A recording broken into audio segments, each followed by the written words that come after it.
નમસ્કાર, આપ જોઈ રહ્યા છો નેશન પ્લસ ન્યૂઝ. હું છું હિરલ આપની સાથે. વડોદરાના લાખો સહેલાણીઓના માનીતા સયાજીબાગ પ્રાણી સંગ્રહાલય માટે સારા સમાચાર સામે આવ્યા છે. ઝૂમાં સિંહણ સમૃદ્ધિના નિધન બાદ ખાલી પડેલા સિંહના પાંજરા ફરીથી આબાદ થશે. વડોદરાના સાંસદ ડોક્ટર હેમાંગ જોશીની રજૂઆતને પગલે મુખ્યમંત્રી ભૂપેન્દ્ર પટેલે જૂનાગઢના શક્કરબાગ ઝૂમાંથી સિંહની એક જોડી વડોદરા ફાળવવા માટે સૈદ્ધાંતિક મંજૂરી આપી દીધી છે. વડોદરા શહેરનો સાંસ્કૃતિક વારસો ગણાતા સયાજીબાગના પ્રાણી સંગ્રહાલયમાં ગત 19 ડિસેમ્બર 2025ના રોજ વડોદરા ઝૂની એકમાત્ર સિંહણ સમૃદ્ધિનું સર્પદંશના કારણે સારવાર દરમિયાન મૃત્યુ થયું હતું.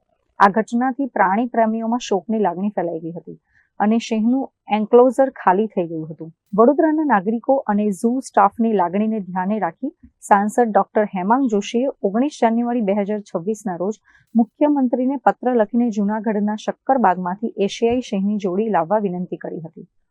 સાંસદની આ રજૂઆતને પગલે મુખ્યમંત્રી ભૂપેન્દ્ર પટેલે વન અને પર્યાવરણ વિભાગના અગ્ર સચિવશ્રીને યોગ્ય કાર્યવાહી કરવા સૂચના આપી દીધી છે. ટૂંક સમયમાં જ શક્કરબાગ પ્રાણી સંગ્રહાલયમાંથી એક જોડી એશિયાઈ સિંહ વડોદરાના આંગણે આવશે. ઉલ્લેખનીય છે કે તાજેતરમાં સયાજીબાગ પ્રાણી સંગ્રહાલયના 147મા સ્થાપના દિવસ નિમિત્તે રાજકોટથી સફેદ વાઘની જોડી પણ લાવવામાં આવી છે. હવે સિંહની જોડી આવવાથી વડોદરા ઝૂની શાનમાં વધારો થશે અને પ્રવાસીઓના આકર્ષણનું કેન્દ્ર બનશે.